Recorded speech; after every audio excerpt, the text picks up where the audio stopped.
Hello, young men, good evening. You are welcome in the geology class organized by Jan Vikas Mahasabha and Society of Career Technology. Today we will talk about gene action or protein synthesis. You know that Gregor John Mendel had said that in every organism, for controlling every body character, a pair of factors are found in which one factor is received from the paternal parent and one factor is received from the maternal parent. But what is the nature of this factor was not known. Later on, it was known that these factors are actually the genes, which are made up of 4 types of nucleotides arranged in a different sequence in a linear order. And second, different characters are due to different types of proteins, which are made up of 20 types of amino acids arranged in a particular sequence. So actually the genes determine the sequence of amino acid during protein formation.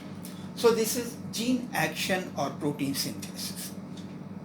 But the problem is that genes are located inside the nucleus of the cell in the form of a part of the chromosomes or chromatin network, whereas synthesis of protein takes place in the cytoplasm over the ribosomal platform. So how to convey the message? For this, a postman molecule is synthesized which carries the message or instruction of the genes up to the level of ribosomal platform.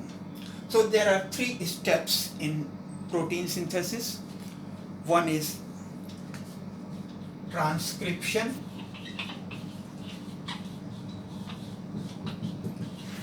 second is amino acid activation,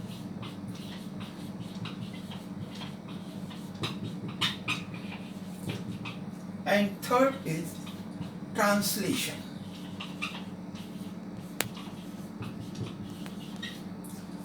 Now, some of the authors separate this topic transcription in a separate chapter, and they include only amino acid activation and translation in the part of protein synthesis or gene action. So it depends.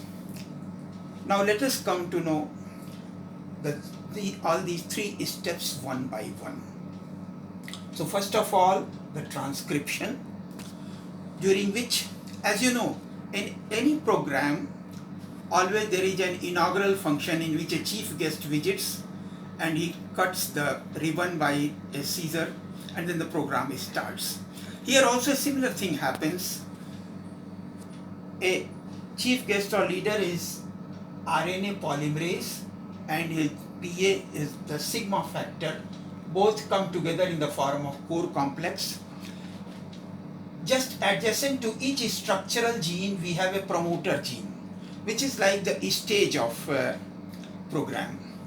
So both chief guest and the PA visit and sit on the chair of the dais on the promoter gene. It causes unzipping of the 2 DNA helices, and the 2 DNA helices just get separated like this. In this, one of the strand is functional at a time. It is called sense strand, and the other strand is not functional at that time, so it is called anti-sense strand. So just adjacent to sense strand, complementary nucleotides are brought from the cytoplasm. They are just attached in a line. They are stitched by the RNA polymerase, and then when fully formed, it gets separated. Again another protein comes, which is called Rho factor, and this Rho factor causes re-zipping of the both helices, and they again become like usual earlier, and this molecule just gets separated. It is called hnRNA or heterogeneous nuclear RNA. It wriggles through the nuclear pore, comes into the cytoplasm, and in the cytoplasm its further processing takes place, in which 4 events take place.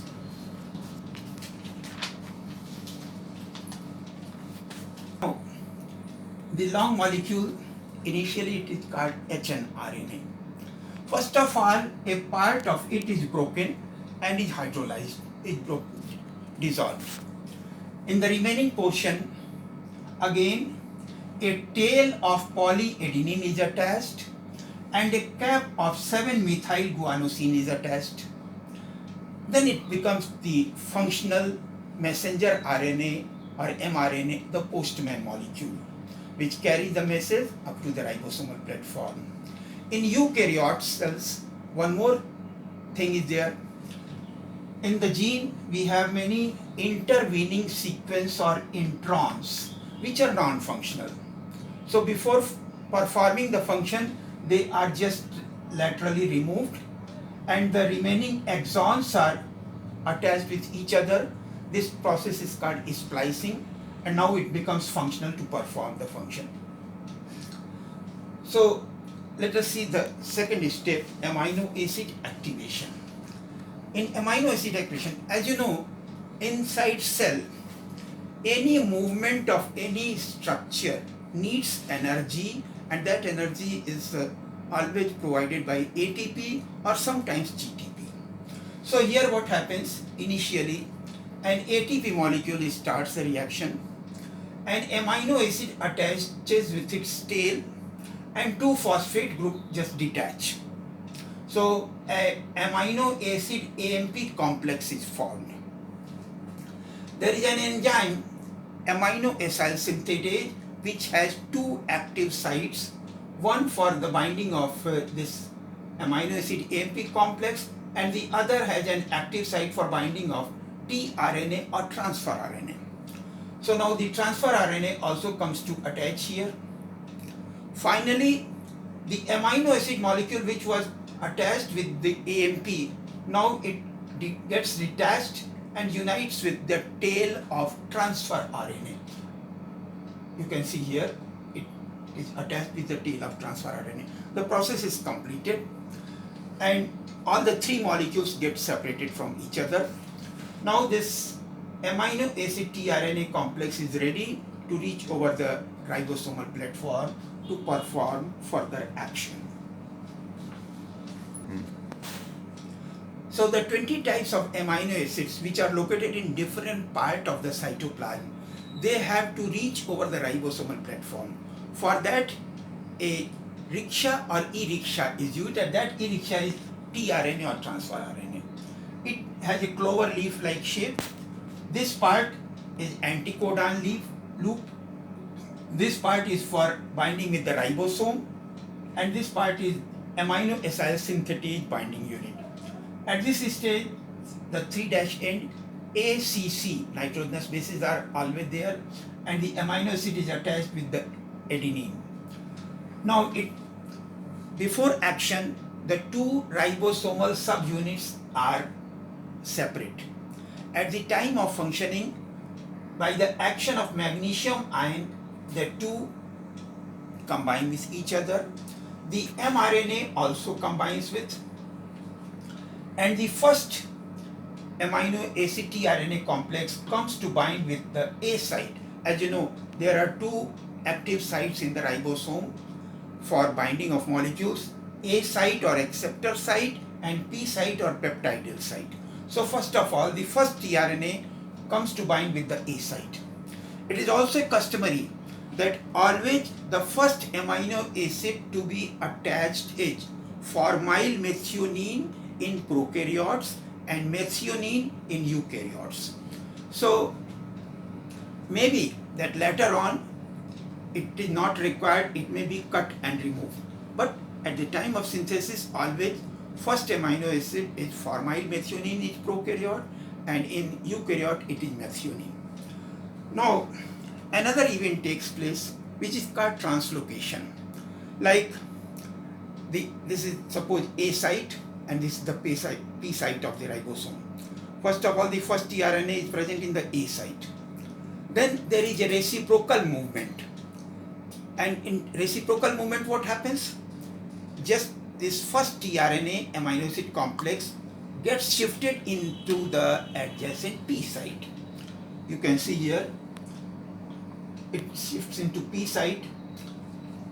So as the first tRNA amino acid complex is attached, it is starting of the translation process, which is called initiation. There are 3 steps in translation: initiation, elongation, and termination.